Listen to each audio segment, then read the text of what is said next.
안녕하세요. 네, 오늘도 영상을 촬영하게 되었습니다. 오늘은 진짜 봄 날씨가 된 주말인데요. 다들 잘 보내고 계시는지 모르겠네요. 일단은 오늘 나눌 내용의 주제는 발 그리고 우리 발에 포인트 되는 부분들을 조금 언급하고자 해요. 저희가 이제 신경을 통해서 운동의 접근성도 있다고 제가 이전에 이제 오프라인 강의하면서도 언급을 했었던 주제에서 비롯해서 말씀을 드리면 저희 몸의 구조 같은 경우는 근육이랑 뼈랑 또 그 외에 많은 그런 성분체들로 이루어져 있는데 거기에 신경이라는 것도 발달이 되어 있고 뭐 림프절도 지나가고 있고 또 동맥, 정맥 같은 그런 혈관도 분포되어 있죠. 그런 많은 복합체로 이루어진 신체에서 움직임이라는 걸 발현하는 게 단순히 그렇게 근육의 움직임만이 아니라고 접근을 하셔야 된다고 저는 생각하거든요. 저는 뭐 그런 해부학적인 요소들에 대한 것도 의학적인 공부를 했었지만 사실 목적성이 좀 다르게 했었죠. 다치는 사람들 위주의 움직임 그리고 다쳤을 때 재활 정도의 그런 움직임 뭐 이런 거를 했지만 운동을 할 때 어떤 요소로 어떻게 반응하는지에 대해서는 다시 이 업계에서 일을 하면서 공부하고 생각하고 배우고 또 찾고 찾아보고 이렇게 했던 것 같아요. 근데 일단 오늘은 발을 다룰 건데 이 다음에는 이제 목과 시선에 대해서 좀 다루고자 할 거예요. 그래서 발을 다루는 이유는 제가 자이로토닉을 배우면서 그런 핍스라인이라는 지점에 대한 포인트 되는 그런 도달시키는 더 많이 이완시키고 끝점을 더 명확하게 더 뻗쳐나가는 힘에 대한 거를 배우게 되거든요. 근데 그 배운의 접근을 통해서 이걸 또 필라적으로 접근을 했을 때 필라테스도 이에 맞는 이에 못지않은 이에 비슷한 내용의 이론을 계속 저희들한테 말하고 있었고 설명하고 있었구나라는 생각이 들더라고요. 저도 처음에 필라테스 접했을 때는 그냥 이 동작에 대한 이해도에서 그 목적성에 대한 거는 계속 일을 하면서 점차적으로 더 느끼고 알게 됐던 것 같아요.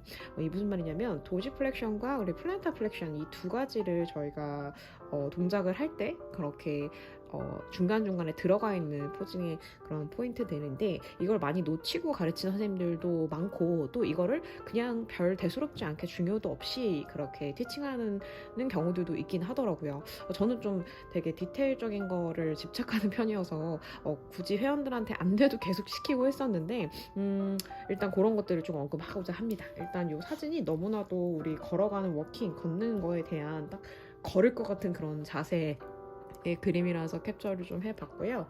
요즘에 서점 가니까 걷기에 대한 운동 관련 책도 많이 있더라고요. 뭐 바르게 걷기, 건강 뭐 백과사전 뭐 이런 식으로 걷는 거를 바르게 했을 때 얼마나 많은 효과가 있는지 또 우리 병원에서도 무리한 운동을 시키지 않지만 많이 걸으세요라는 말을 많이 하잖아요. 걷는 거에는요 저희 뇌의 자극과 전신에 대한 움직임이 다 들어가 있기 때문에 그래요. 제대로 걸었을 때. 근데 그 제대로 걸음 없이 그냥 터벅터벅 그냥 발의 분절이라든지 몸의 이런 움직임에 대한 이해도가 없이 그냥 내가 편한 대로 아니면 코어도 없이 그냥 무릎의 굽힘과 핌을 반복적으로 걷는다 보면 이게 몸에 더 안 좋을 수도 있어요. 그래서 바르게 걷는 것도 되게 중요한데 그 이전에 지면과 가장 맞닿아 있고 첫 스타트가 될 수 있는 발의 분절성에 대한 이해도도 있으셔야 된다고 저는 생각을 합니다.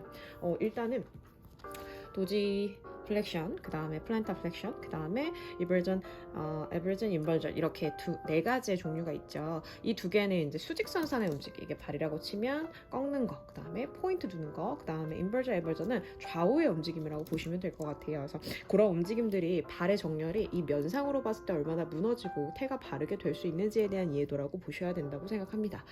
단순하게 보기에도요, 해부학적인 그림으로 잠시 설명을 드리면 요 그림의 표면을 봤을 때 요 끝점에 말다 기시점과 이제 거시점, 그러니까 우리가 끝과 끝이 있잖아요. 그거를 고무줄 원리로 생각을 했을 때 근육은 늘어나기도 하고 수축되는 방향으로서 움직임을 주고 뼈의 구조를 잡아서 그거에 대한 움직임의 가동을 주는 요소다 보니까 고정점이라는 게 되게 중요하죠. 우리가 근육을 타겟할 때도 고립점이 어디인지 따라서 타겟점이 달라지고 소위 말해 타겟이 될 수도 있고 안 될 수도 있는 것처럼 포인트 되는 발의 모양을 봤을 때는 발등을 눕히면서 당겨지는 방향성, 그럼 이 앞결에 있는 연결된 근육들이 딱 고정점이 되는 포인트예요. 거기서 움직임이 됐을 때 정확하게 순차적으로 그런 힘이 들어가고 임팩트 있게 받아들여질 수 있는지를 보는 거고요. 도지플렉스 동작의 그런 발등을 꺾어서 뒤꿈치를 더 밀어내는 듯한 동작을 했을 때는 백그라운드에 있는 근육들을 또 고정점을 줘서 타겟되는 중심에 힘을 준다라고 이해를 하시면 될 것 같아요.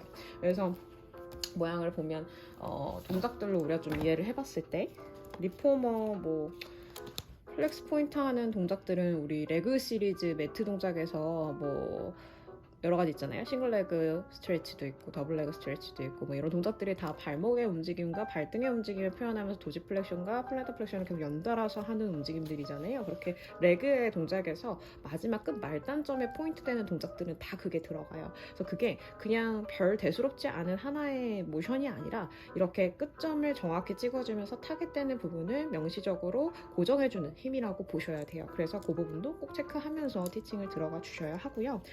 일단은 그렇게 허공에서 하는 매트 동작 같은 경우는 놓칠 수도 있고 그 힘의 강도를 루즈하게 잃을 수도 있지만 우리가 기구를 쓰는 이유는 고정점을 조금 더 명확하게 그리고 외부의 힘으로써 기준축을 잡아주는 용도로 사용을 하다 보니까 이렇게 뭐 리포머일 수도 있고 캐딜락일 수도 있고 체어일 수도 있고 뭐 여러 가지 동작들 바의 그런 툴 자체가 있는 동작들에서는 다 그게 포인트가 될 수 있겠죠. 그래서 리포머에서 단순하게 보면 우리 푸드워크 시리즈에서는 5가지의 포인트 동작들이 있죠. 그래서 뭐 하이아프터도 있고 그다음 랩터도 있고 그다음에 뭐 파트를 좀 더 오픈해서 아우터널 로테이션 된 상태에서 하는 동작들도 있고요. 또 뭐 중간에 힐 언더바가 뒤꿈치를 대고 하는 거잖아요. 그래서 이렇게 뒤꿈치에 댈지 앞볼에 댈지 또 하이아프터의 위치에서 보면 발등을 그렇게 포인트 되게 하고 있는 상황이기 때문에 걸어놓고 고정해놓고 하는 움직임이죠. 그럼 앞등의 꺾임, 아까 플랜터 플렉션 같은 동작이라고 볼 수 있는 거고 근데 뭐 스트랩을 걸었을 때는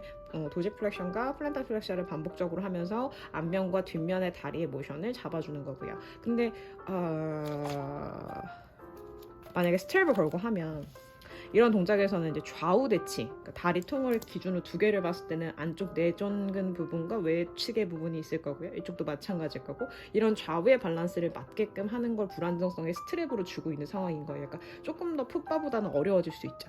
근데 또 장점은 이미 되게 인버전, 에버전 된 발등 같은 경우는 애시 당초 지면의 평평도를 유지할 수 없기 때문에 풋바의 위치에서의 발을 댔을 때는 고정점의 무게로 인해서 그게 더 안으로 말려서 무릎이 내회전되거나 또 외회전되는 경우들이 발생할 수 있어요. 이런 발 모션 같은 경우는 차라리 스트랩이라는 자유로성을 좀 줘서 그 불안정이긴 하지만 조금 더 가동 범위를 오케이 해주는 상황에서의 움직임들이 좀 더 도움이 될 수 있겠죠. 그래서 발등 자체가 너무 안으로 말려서 뭐 인버저, 에버저 되어 있는 그런 발들은 저는 풋바에서 하는 풋워크보다는 이렇게 밴드 스트레치라든지 스트랩을 걸고 하는 동작들이 조금 더 인지력이라든지 좀 더 타겟되는 근육의 명칭 그 부분을 인지하기 위해선 이런 스트랩 동작들이 좋다라고 생각을 해요. 그래서 보면 이런 밴드 스트레치도 그렇고 도지 플렉션, 뭐 플랜터 플렉션 다 반복적으로 움직여요. 앞으로 밀어낼 때는 앞벅지, 쿼드부터 사용되는 힘으로써 플랜터 플렉션까지 갔다가 들어올 때는 받치는 힘, 이때 골반이 말리지 않게 해서는 우리가 복부도 앞복부도 쓰고 있는 상황이지만 골반 안정성을 위한 고관절도 사용을 하고 있어야 되고요.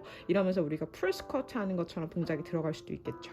이렇게 봤을 때는 지금 누워있긴 하지만 누워있는 상황이 가능하지만 이걸 지면으로 보면 풀 스쿼트로 무릎보다 더 딥하게 들어간 딥 스쿼트로 되는 상황이라고 보시면 되거든요. 그래서 타겟이 됐을 때 스쿼트를 정확히 하면 고관절이 정렬 안에 있다는 전제에서는 우리가 힙 레인지가 그 씹본 자체에 오픈되는 느낌이 들어가고 또 엉덩이 받치는 힘의 느낌과 그게 연결돼서 햄스트링 힘 느낌까지 들어가시잖아요. 그런 느낌이 이런 밴드 스트레치도 나와야 되고 무릎이 골반보다 더 많이 딥하게 들어오면 정말 딥 스쿼트가 되시는 거라고 보시면 돼요. 그래서 그렇게 우리가 비록 누워있지만 수파인 자세에서도 이거를 시팅이나 스탠딩으로 바꿔서 좀 기준축을 다르게 생각하면 훨씬 더 많은 것들이 보이실 거예요.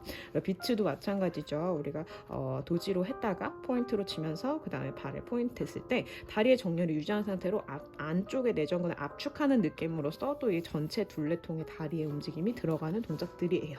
그래서 이런 식으로 리포마에서는 스트랩이라든지 풋바를 사용해서 발끝에 마지막 마지노선에 같은 포인트를 줄 수 있는 동작들이 있을 것이고요. 그리고 캐딜락으로 돌아와서도 많은 동작들 중에 저는 진짜 발등에 꺾는 거에 대한 강도나 가동이나 혹은 움직임에 대한 이해도가 없다. 그러면 어쩔 수 없는 상황을 만들어주는 게 가장 베스트예요.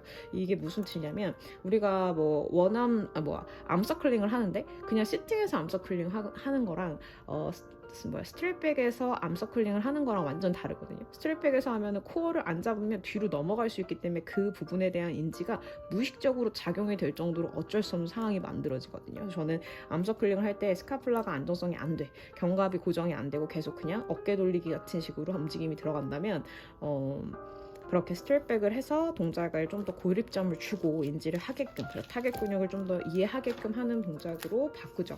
선생님들도 그렇게 하고 계실 거라고 생각을 하는데 그래서 저는 그 스프링이 밑에서 푸시스루 바를 당기는 방향, 그러니까 무게를 더 아래에서 하중에 있는 무게로 받치는 게 발등의 끝점에 대한 인지도가 훨씬 더, 누가 위에서 누르면 어쩔 수 없이 압축이 이루어지고 그 압축의 힘을 버티려고 하다 보면 발의 모션이 조금 더 이해가 되거든요. 그래서 몽키 동작이라든지 그다음에 글루틴도 마찬가지고 글루틴이지 글루틴 하여튼 뭐 그것도 마찬가지고 힙 오프너도 마찬가지고 이렇게 발끝에 푸시스루바가 되어 있을 때 포인트랑 도지가 정확하게 명확하게 느껴질 수 있게끔 구조를 만들어주는 건데 힙 오프너가 훨씬 더 어려운 게 외회전된 상태에서의 각이기 때문에 고관절이 오픈형의 상태에서의 눌러짐은 또 다른 느낌일 수 있어요. 우리가 발의 모션도 손도 5개고 발가락도 5개인 것처럼 이 하나하나에 연결되어 있는 그 근육의 결들이 다르거든요. 그 근육결들을 다 동시에 느끼게끔 하는 게 정확한 5 움직임의 다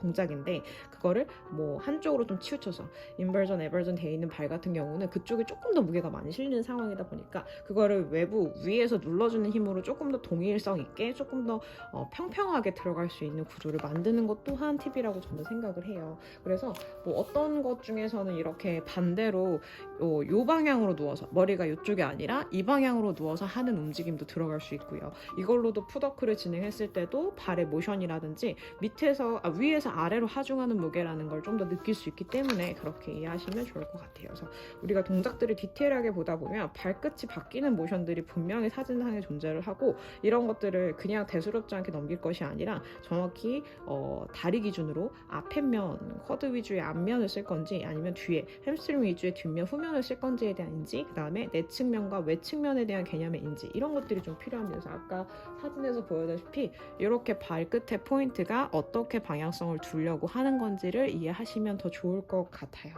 그래서 이런 움직임들을 좀 이해를 해주시고 개 중에는 저 회원 중에 아예 그 하이아프토 까치발이 안 되시는 분들이 있어요. 거의 발끝으로 쓰는 분들이 있거든요. 발등의 분절 자체가 안 돼서 이미 통짜가 이루어진 상황이에요. 그걸 그냥 유추해보면 척추의 통짜의 움직임도 같은 거죠. 우리가 분절을 해서 컬다운, 롤다운 해서 내려갈 때도 그게 일자로 뚝 떨어지는 분들처럼 분절성이 이미는 통합으로 돼서 이루어지지 않는 상황이니까 이런 분들은 사실 수시로 발 마사지도 추천을 드리고요. 그리고 발가락 사이사이 그 갈기의 나눔에 대한 움직임도 이해가 되셔야 돼요.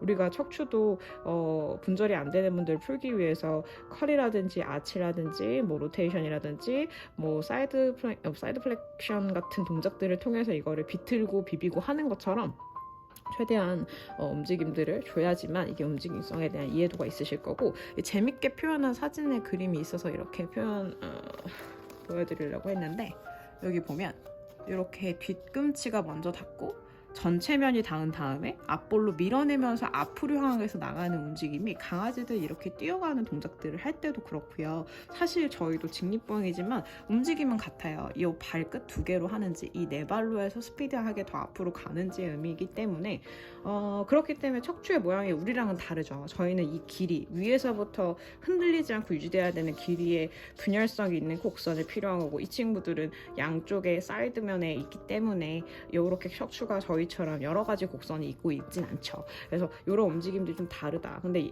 곰은 사실 쓸 수도 있어서 곰은 좀 곡선이 있을 것 같긴 한데, 아예 그냥 4발로만 가는 친구들의 척추는 사람 척추와의 모양이 다르죠.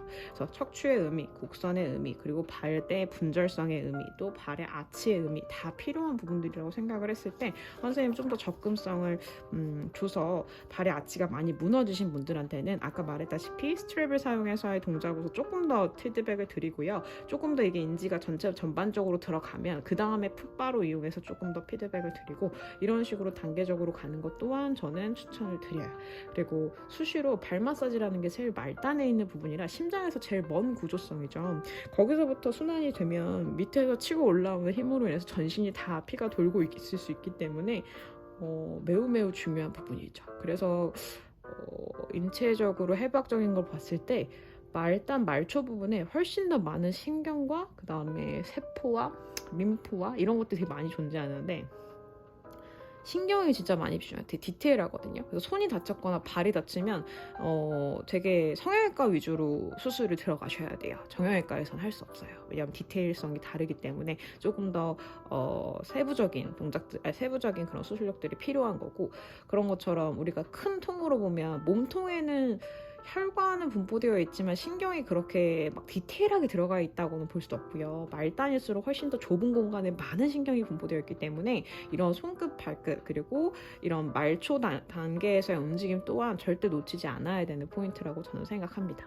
뭐 다음에는 이제 시선에 대한 걸 얘기를 드릴 건데 시선 또한 또 말단이라고 마지막 파이널 종착점이라고 또 볼 수 있고 네, 일단 이런 식으로 안내를 드리고자 합니다.